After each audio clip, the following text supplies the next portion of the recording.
So we have temperature, we have pressure, we have volume, we have K, and we need to find N. 1 liter is equal to 10 raised to power minus 3 meter cube. Okay. So if it's 23.2, we multiply it by 10 raised to power minus 3. Okay. So what will it be? Volume is equal to 23.2 into 10 raised to power minus 3 meter cube.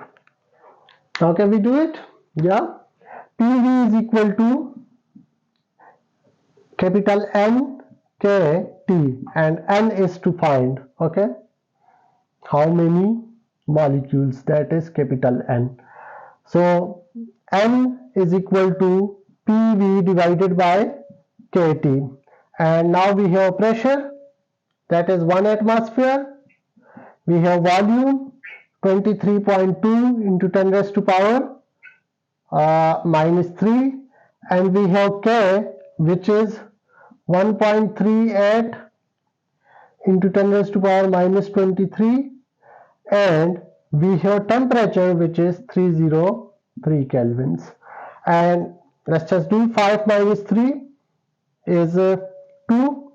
23.2 into 10 raised to power 2. 23 will go up plus 23, and this will be 1.38 multiplied by 303. So the power of 10 is now 10 raised to power 25, and you can divide and multiply the rest of terms. 5, 4 to 10 to the power 23. Okay. So whenever you write the numbers that I got this number of atoms, so this will be it. There will be, you can write it like this in molecules, but you don't have to write. It's understandable that this term is representing the number of molecules. Okay. So with the numbers, we usually don't write any unit.